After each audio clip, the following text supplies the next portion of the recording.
My name is Oshun. On this channel, we uncover the creepiest, most unusual haunted TikToks the internet has to offer for entertainment purposes. Y'all are my soul tribe. Tribe is with a Y because the Y is for you. And that's because I love you so freaking much. Much. I appreciate y'all. I appreciate your time. I do not take it for granted whatsoever. Please like, comment, and subscribe to the Soul Tribe for your weekly dose every Sunday and Thursdays. All right, y'all. Let me know in the comments where you are from, where you tuning in from, and let's get to this video.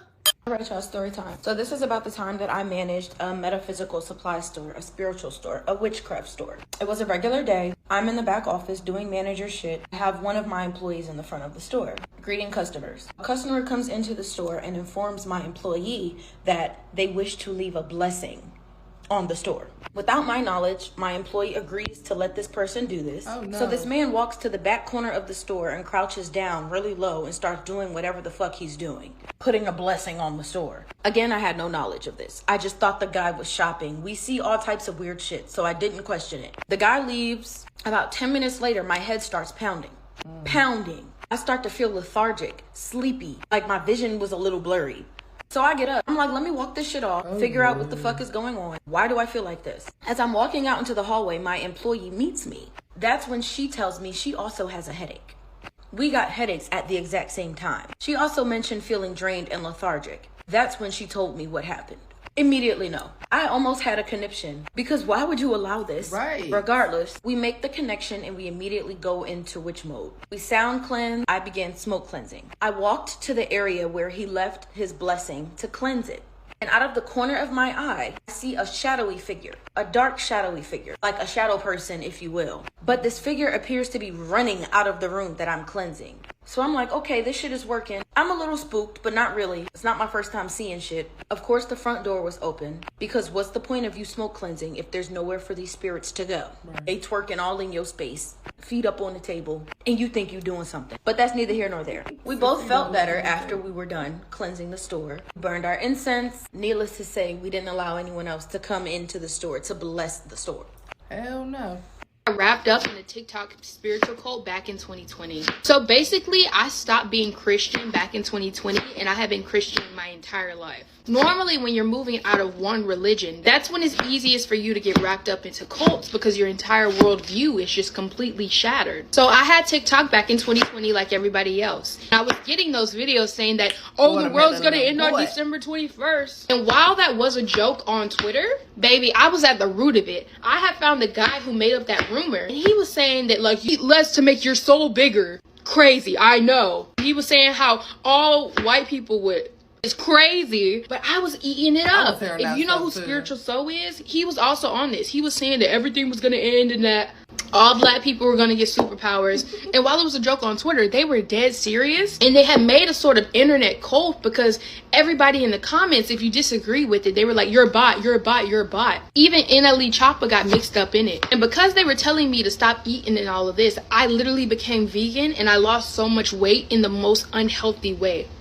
Honestly, so surprised I didn't develop an ED because they were just so adamant about eating so much less to your body so your soul could get bigger, which is insane to think about now, but I genuinely believed it back then. Aside from Spiritual Soul, it was also this guy named Von To Cut. He was like basically taking spirituality, the basis of spirituality, and making it his own thing, which is what a cult is. But he was like trying to backtrack it to Africa, basically saying how history is completely made up and that they were faking all of history, and that like it was a lot of Dr. Umar type energy, like Dr. Sebi type energy, which, don't get me wrong, that can be good, but if somebody takes it and they make it their own, that's how cults get started. And I heard something, it said religion is just a cult that's been developed over time. So be careful with your mind and be careful when taking in other people's ideology, because it got me wrapped up in a cult and it wasn't fun, although my mind is much stronger now. I'm very careful of who I decide to tap into spiritually because you'd be surprised on who's protected. I remember one time I was getting my nails done, and as I'm getting my nails done, I brought up my job. You know what I do? I do this. I'm a medium, I'm a healer, I do readings, whatever. And usually this brings up interesting conversation, whether it's on one end of the spectrum or the other. interesting conversations tend to happen when I bring up what I do. And, you know, the usual initial reaction is people are like, oh my God, does my energy feel good? Is it scary? Is it good? Is it bad? What are you feeling? What are the vibes? Like, they bombard you with all of those questions, but it's just because they're excited. But she did exactly that. Like, what are the vibes? Like, I would love to get like a little mini read from you. Like, I would even pay you. Like, I know I'm doing your nails, right? So I was like, you know what? I really like the conversation here. I really like the vibe. I feel like she's a vibe. So I don't mind tapping in. So I tapped in a little bit. I was like, you know, there's this, there's that, and whatever. And she was like, yes, girl, yes. That was accurate. I love that. Whatever. Now here's the tea. As soon as I left, I get a text from her and she's like, you would not believe who just called me. And I'm like, who called you? And she was like, my dad. My father literally just called me and said the medium that you just spoke to, listen to her. Whatever it is that she has to say, just know that she's the real deal. But listen to what she has to say, because she has to help you navigate a certain situation. So the medium you just spoke to is a real deal. The spirits just told me, I happened to be sitting down and they told me that you were talking to someone as we speak. And my jaw was on the floor, because at the time she left out that her dad is very deeply connected spiritually. And I guess she left it out as like a protection thing. I think I would have done that too. Like, I'm not going to tell you how connected I am if you're not the real deal, right? Because that shit is about to get clocked. So she came back obviously pleasantly surprised. Like, yo, the fact that I didn't even tell him that I was speaking to you, because I was literally doing your nails when we spoke, it's just confirmation for me that you are who you say that you are. So we definitely need to book a reading. And we ended up having another reading and we've been locked in ever since. But I say this to say, stop playing with people. Stop playing in their face. Because there are people that are so deeply connected but is not so upfront about it, that you're going to try to sit here and give messages and you're literally talking to a trickster. So just be mindful, especially to the beginners, because I know it's like, oh my God, but there's just so many messages and they're just bothering me and I just feel like I have to. Don't. Because you would be surprised. Princess Nikita, y'all might know her. Who's at home, who they're connected to, and what you're actually connecting with. So this part 2 of how the spiritual realm is real, and I'm living proof that it's dangerous and it's nothing to just be playing y'all go hit her and up, if you y'all read go around, it. you're going to go around and find out. It's proof at the end of this video on what this entity did to my house after I stopped giving it offerings. So if you was tuned in to part 1, where we left off was where the spirit was banging on the door, moving the door, and it was talking, trying to get some attention after I stopped giving it an offering, after I started hearing voices and started hearing the toilet flush and all that kind of stuff, right? So after it started banging on the door, it started getting a little bit more crazy. Remember I told y'all it flooded my house, it burnt my kitchen down, and it unalived my dog or whatever? Oh, man. Well, before all that happened, I had actually saw this entity in my restroom. And how I saw it was, I had took some shrooms. I don't do no substances, I don't smoke, I don't really drink like that, I don't do nothing. But around this time, I had took some shrooms just to be trying stuff, right? So when I took these shrooms, I went inside my restroom while I'm on the shrooms to take a shower. We had a big old walk-in shower or whatnot, right? It filled up like half of the restroom. So I go inside the restroom while I'm on these shrooms, and I look at the walls, I look at the floors and everything. Everything looked like water inside of there, right? Everything like a ocean. It looked like you can walk through it, but it looked like water. It looked crystal clear, but not just clear, like the walls wiggling and it looked like water. And as I think about it looked like a portal for real. It looked like the walls was alive. But anyways, I go jump in the shower and whatnot, and instantly I started praying. For some reason, I just started praying. I'm like, God, how can I defeat whatever it is I'm facing? How can I get to the next level in life? What is it that I should be doing right now? And y'all, I didn't hear the voice of God, but I did see this damn entity manifest itself on my shower walls, and it was talking, and it kept on saying, know what you want, know what you want, know what you want. Then it started multiplying itself all over the wall and kept saying, know what you want, like with an echo, like, know what you want, know what you want. I was like, man, hell no. I'm hearing what this thing's saying, but I'm mainly focused on how this thing looked. Y'all, this being had a cat head with a crown on, with a diamond in the middle of his forehead, and his lower body was a fish body. When I realized what I was looking at, man, I must have hauled ass so fast out that shower. I'm talking about back of my feet hitting my ass cheeks. I'm talking about bare booty, no towel, no nothing, things swinging, hauled ass. I go jump in the bed, lay down and start praying while I'm naked. And I'm like, God, I rebuke this in the name of Jesus. I can't, I'm rebuking it again. It ain't gone, I'm rebuking it again. So later on that night, I end up going to sleep and I end up having a crazy dream. You will see why it's crazy after I tell you what happened after the dream. So the dream was like, you know what I'm saying? Me and my family, we inside this cabin and whatnot. We all eating, playing, enjoying ourselves. And for some reason, while we in this cabin, I end up looking out the cabin window, and in a far off distance, I could see a wave, like a big old water wave, like a tsunami, coming towards the house. Like it's gonna knock the whole house down and we finna drown. So in a dream, I'm telling everybody, let's leave, bro. We gotta go. Let's leave. Let's leave. Let's leave. We try to leave. The doors end up being locked inside the cabin. So it was no way we can get out. The windows wouldn't break or nothing. So we end up getting hit by the tsunami inside the dream, and everybody was drowning. And the only person I could pull out of the water was my son. Then after that, I woke up. Y'all tell me why a few days after that dream, that's when my house flooded. Oh. Like a nigga like predicted that or something, like, you know what I'm saying? Like some kind of intuition or warning. You feel what I'm saying? You know how they say stuff happened in the spiritual realm first, and then it happened in a physical realm? Well, believe that, because it might not happen exactly the way it happened in the spirit realm, but it do manifest itself.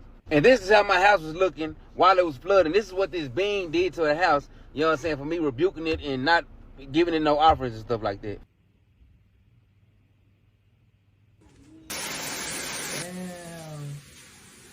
But stay tuned for part 3 on how God, his angels, and Jesus got rid of this spirit for me and gave me some protection.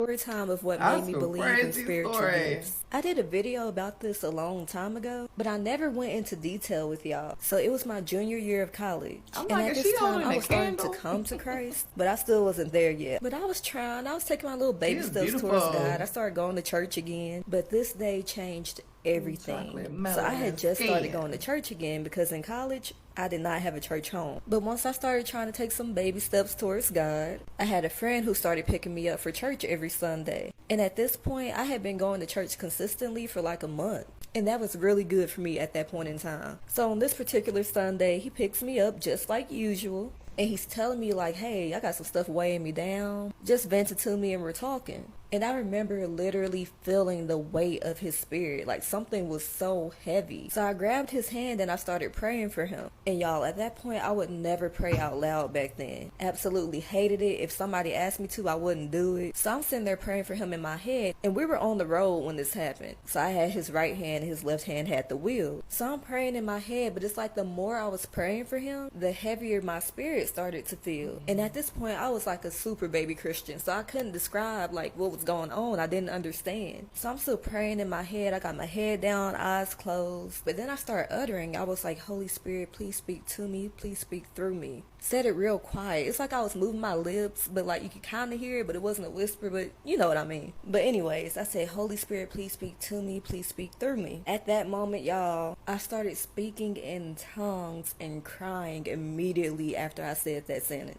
I couldn't even control it. It just started flowing from my mouth. And I was sobbing so hard, but it wasn't sadness. It felt beautiful. And I don't even like that word. It's like I felt the peace and the love of God. Like he was sitting right there in the car with us is what it felt like. And it wasn't no short moment either. I can't tell you how long it lasted because I really don't know, but it just kept going. I'm still trying to find the words to describe it, but it felt like heaven on earth. Like there's truly no words in the English language to describe what that moment felt like.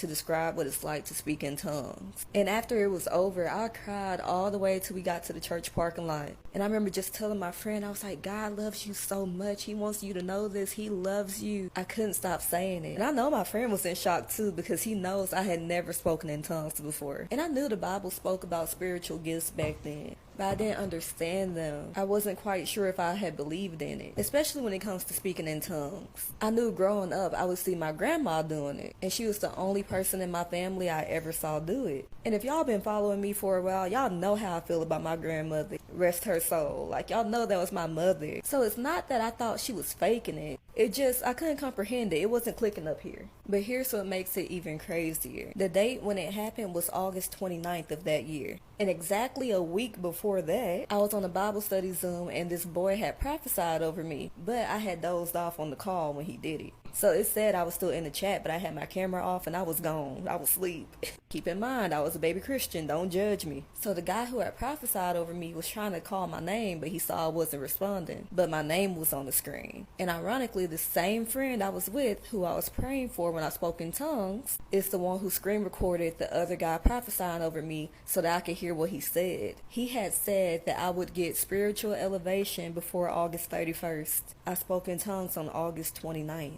Also, ironically, my birthday is August 31st. And the guy who had prophesied this over me did not know me prior to that. Knew nothing about me whatsoever. And he dang sure didn't know my birthday. And I remember when I first listened to the recording, and I was like, okay, by August 31st, my birthday. Weird he said that. But the closer and closer we got to the 31st, I was like, where's my elevation? He said this was going to happen, right? Then it really happened 2 days before. He showed me. So really, this situation made me realize 2 spiritual gifts in one day. Speaking in tongues and prophecy. So yeah, from that day forward, my whole view of God changed. My faith was definitely strengthened. And I know there's some Christians who are mature in the spirit, like not even babies in the spirit, who don't believe in the gifts in the Bible. But it's literally in the Bible. God's word is not a lie. You just have to realize that just because you personally may not have experienced one of the gifts yet, does not mean it's not real. And I'm glad that God gave me the grace of experiencing those gifts, even though I didn't really believe. But my lack of belief was due to my lack of knowledge. So yes, it's real. So for the ones who don't believe, do not come in these comments trying to debate. I know it can be hard to wrap your head around. I still can't even wrap my head around it, and it happened to me. But that's why these things are in the spirit and not of the flesh. This is talked about in 1 Corinthians 2:14. The flesh is too carnal to fully understand the spirit. When I was a little girl, I was told by my pastor that I inherited gifts from my bloodline by ancestors that were evil and demonic. And I was told to pray away the gifts and to, what was the word he used? Denounce. He told me to denounce every gift that... This man told me, you are to denounce every gift that is in your bloodline. No one told me that, but I did it because I was scared. I know y'all can feel the weight of what he had me do. I used to pray. He said, denounce every gift that is in your spiritual bloodline. And it went away for a long time. And I'm going to tell you the story about how all of this happened. So I started tapping. What did I see? What did I know as a child? And how early did it start? It started from as early as I can remember. I want to say about 5 and probably sooner, but I don't have memories of it. There would be times when I would know when people would pass away. I had a strange connection with death. And it's strange that I talk about grief now.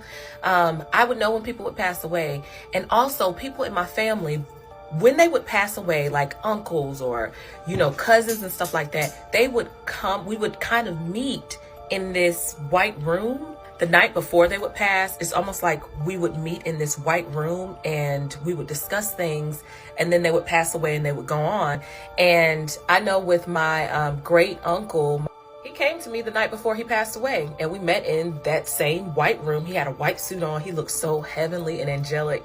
And we talked about some things. And when I woke up, I heard the news that he passed away. I was afraid of cemeteries. Not because I was afraid of the dead, but oh my gosh, I'm gonna have to tag my sister so she can co-sign on this. I was terrified of cemeteries. Whenever my mom would drive past a cemetery, I would close my ears, close my eyes, I would duck, and I would have to do breathing exercises, knowing stuff about the people who had passed away, knowing things about their lives.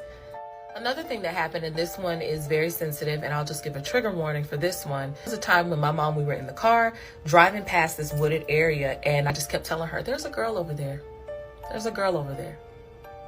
There's a girl over there. And we eventually saw that there was a young woman who was found over there. And I struggled with depression a lot as a child. I was diagnosed with clinical depression at a very young age because I had all these gifts, and I was told that I was demonic and evil and to suppress my gifts, and I had to pretend that I was not connected to everything that is. Also, another thing is I see auras. Well, what I think are auras. I see colors around people, and this has been a natural part of my eyesight since I've been on this planet. I have never not seen them. The last one that really, really like got my mom's attention. We were in the car driving somewhere, my mom and all of my siblings. And I told her, I had to be about 5 or 6. I told her, don't go that way. Don't go that way. There's going to be an accident between a white van and a yellow car. Like, how strange is that? It ended up happening. We got stuck in traffic for so long and eventually rode past that white van and the yellow car. So let's fast forward to this pastor. We went to this church and I was told that I knew too much, and I knew that I saw too much, and I saw things that I had no business seeing. And I was told to denounce every last one of my spiritual gifts, almost like a spell. It was almost like a spell that he told me to do, if I can be real. And he told me the words that I needed to say, that I needed to repeat after him. And he told me, you need to say these words and you need to denounce every gift that is in your bloodline. I spoke those words out of my mouth, and I denounced every last gift that was in my bloodline, which is so dangerous. Oh my gosh, because that not only affected me, but it affected everyone in my bloodline. The dreams stopped. The intuition stopped. It eventually stopped, and I felt normal. I was so happy. Like, yes, I'm not a demon anymore. I'm not a demon, and I'm not evil. I don't have these, these horrible, evil gifts. And then I started to become even more depressed because I was suppressing who I was. And I didn't feel like myself. I started to spiral emotionally because I was told by people who I was supposed to be. I was told who I was supposed to be by someone who was afraid of me seeing the true them. Now let's fast forward to April of last year when my mom passes away. My spiritual gifts and my intuition heightened like nobody's business. All of these things, these gifts that I had, came rushing back in like all at once, and it was overwhelming, and I didn't understand what was going on. And you can check on my page, I talk about like all of the spiritual things that happen with grief and with this transition. And now I'm in a place where I want to be who I am. I'm in a place where I know that what is in me, what was placed in me before I got put on this planet, is good. Everything about me is good. Everything about me has a purpose, and every gift that I have is needed. Yes. If your leader asks you to diminish who you are so that you don't see, are they really a leader? No. And what are they hiding? Okay.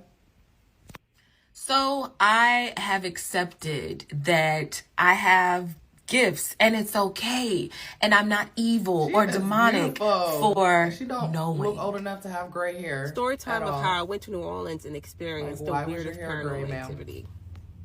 Now, I'm aware New Orleans is a portal and her energy is extremely thick. You either love New Orleans or dislike it. As for me, I love New Orleans. I can't wait to go. Their culture, the people, the food, the history, top tier. Now, I always have love for New Orleans. Anybody live in New Orleans, my dad and my mom is Haitian. And it's also said that Haiti and New Orleans are considered sisters with all their related history. I've been to Haiti. The food, the architecture, their spiritual practices, hoodoo, voodoo. I mean, the list goes on. Now, back in 2022, me and my husband decided to pay a visit in New Orleans again.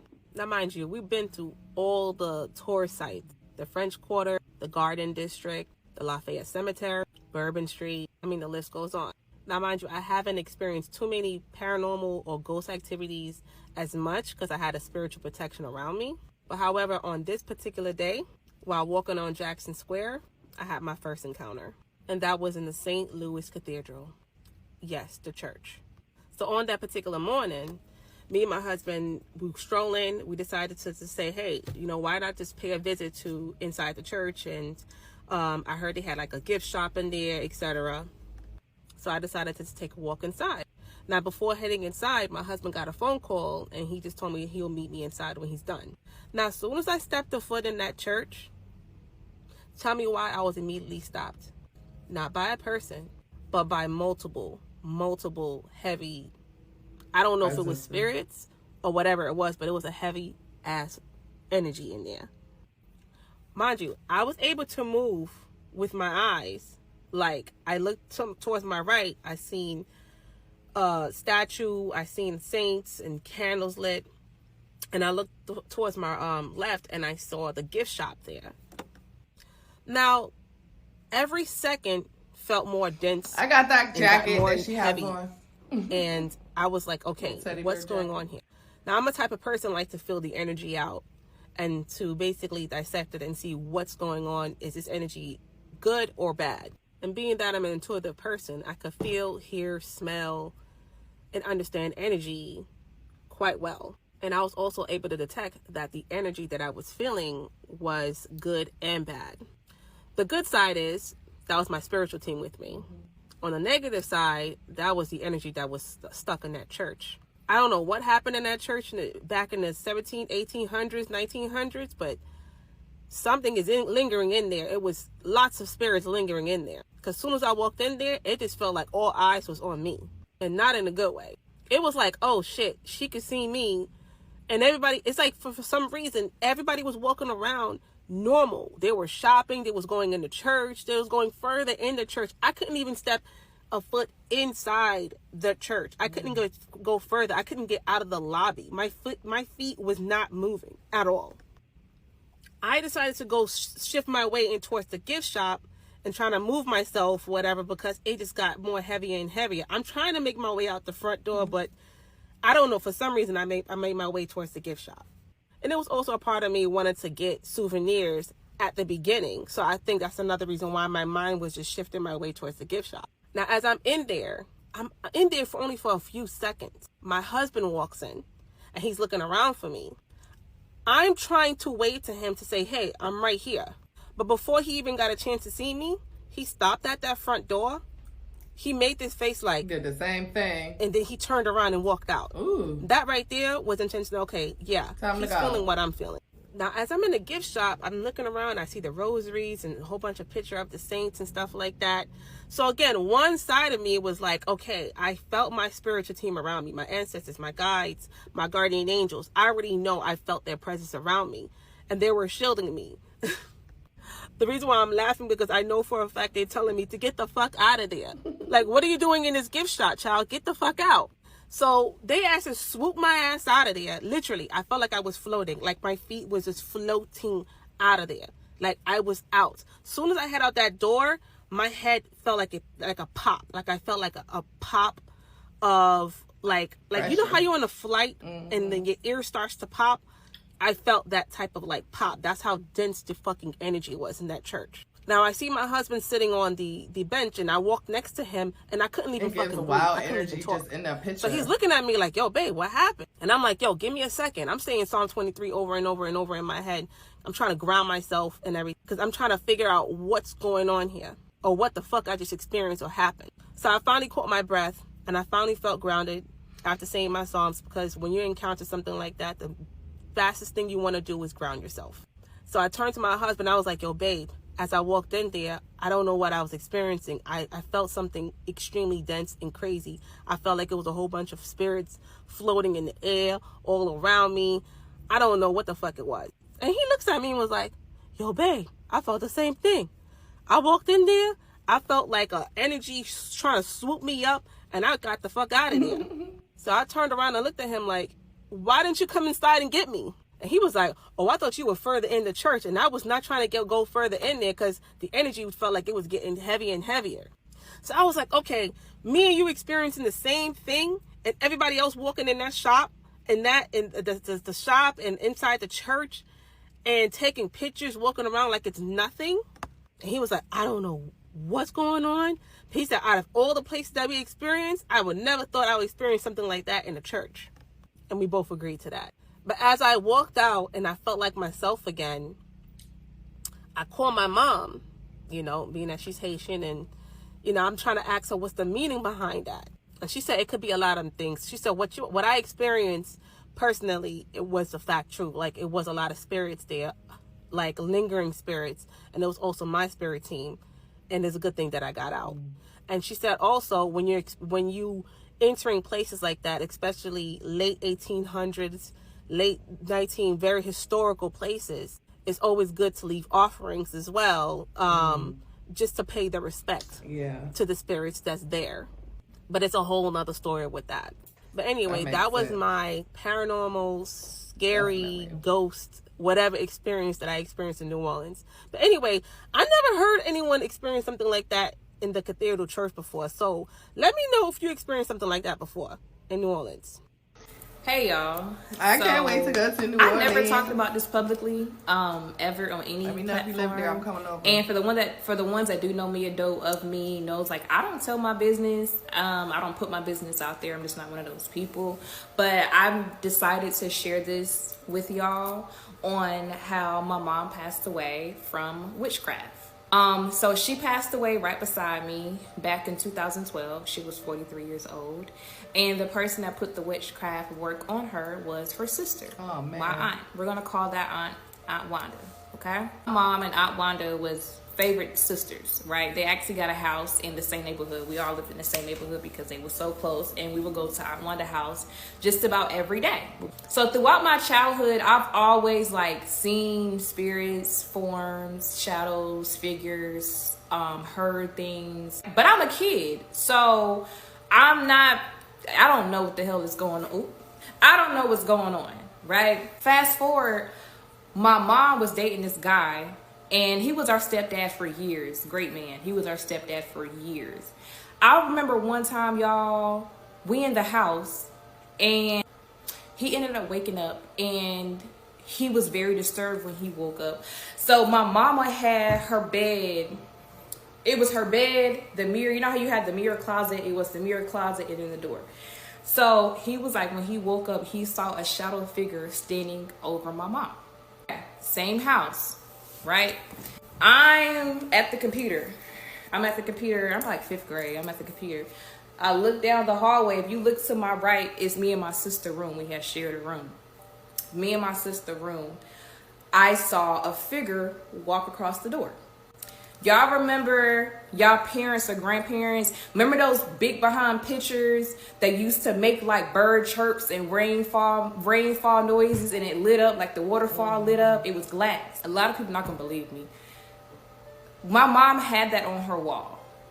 The picture fell off the wall, fell on the floor, and broke. I ended up getting my brother and telling my brother like, hey, the picture just broke, da-da-da-da-da. He's trying to find a broom to clean it up. By the time he gets the broom and we go back to clean it up, it's back together. Oh. Believe it, don't believe it, I don't care. I know what happened. I had a lot of incidents happen like that. I might make another video on my incidents happening, but I really feel like a lot of this stuff was happening to me because of the work she was doing to my mom. Fast forward, my mom why, though? Used to be a heavy-set woman, right? My aunt is still heavy-set to this day. But my mom used to be a heavy-set woman, and she ended up slimming down. She ended up losing her weight and slimming down to literally like my size, right? I'm 5'7", she's 5'6". We was kind of the same size. Out of nowhere, my mom's stomach started getting big, like real big, as if she was pregnant. Her stomach just getting big and big and big. So she goes to the doctor. The doctor tells her it's nothing wrong with her, but her stomach is big, but nothing's wrong with her. All right, so her health is getting really, really bad.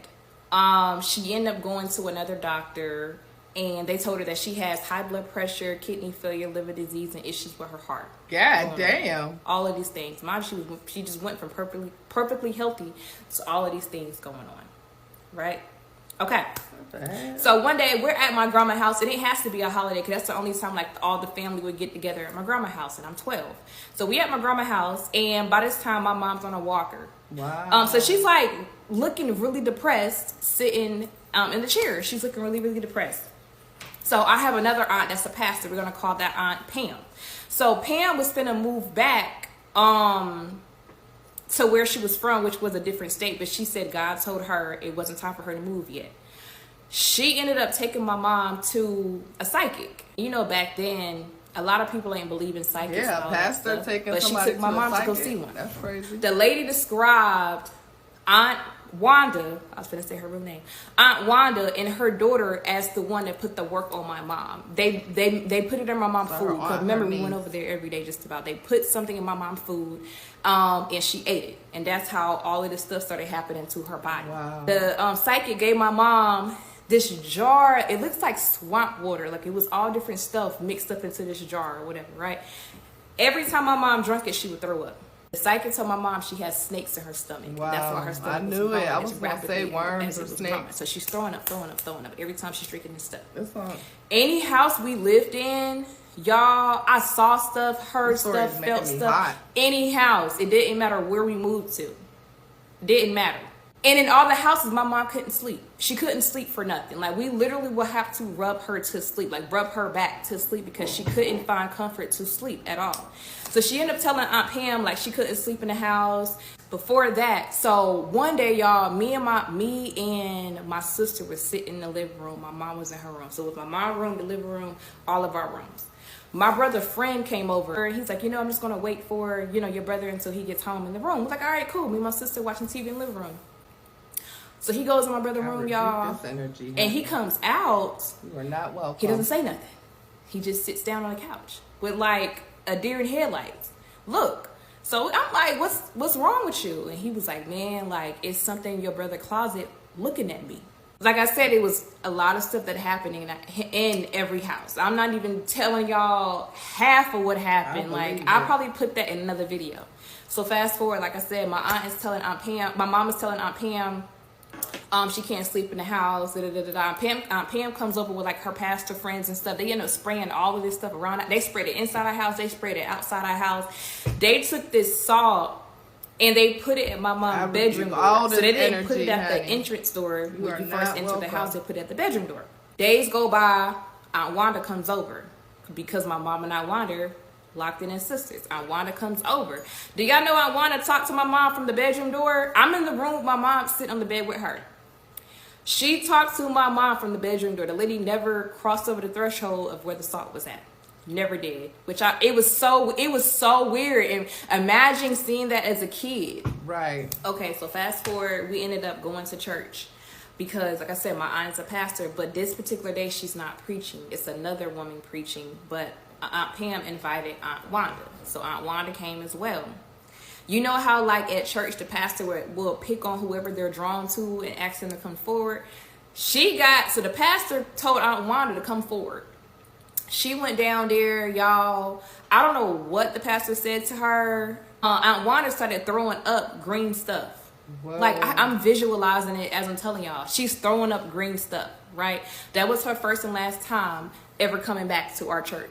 Okay, so days go by. And my mom ended up getting extremely sick, y'all. She's extremely sick. She ended up having to go to the hospital. She's in ICU. It's me, my Aunt Pam, my other aunt and her husband. So we're all in a room. My mom machine flatline. She dies. Aunt Pam is like, rushing all of us out the room. I don't know what she did, what she said. I don't know what happened because I wasn't in the room. But when we came back in the room, my mom was back alive. So when that incident happened, my Aunt Pam told my mom not to go back around Aunt Wanda. But it was, of course, it's going to be hard because my mom was like, that was her ace boon cool. Like, Aunt Wanda, my mom was locked in. I'm running out of time. I'm not going to have time to finish this. I'm going to make a part 2. Because I left out so much stuff, y'all. But I'm going to make a part 2 leading up to her death. Because I don't know why I thought I could cram this in 10 minutes. I can't. So y'all come back for part 2, man. Well, at least she gave us that long of a story, honey. That is a great story. My apologies. I think her name might be cut off. If not, go follow her. Because, honey, that was an excellent, excellent story. Thank you very much. But you reached the end of another video. I appreciate y'all. I appreciate your time. Please like, comment, and subscribe to the Soul Tribe for your weekly dose every Sunday and Thursdays. It's free, it's kind, and it's nice, okay? And you can also get you a journal, an enlightenment guide, empowerment guide, and journal filled with affirmations, solo dates, challenges, just loving on yourself, on sale for $11.11. $11.11. You can get you some merch. Go on the website, choose your design, choose the merchandise you want, and put that on there, honey, and there you go. You can also send me $1 in the Cash App that's shown at the end of every show. But I appreciate y'all. Many more things to come. Please continue my just, you know, loving on me and loving on you as well. Make sure you love yourself more, because you can't love me if you don't love you. Okay. With that being said, I appreciate y'all. I love y'all. Ashe.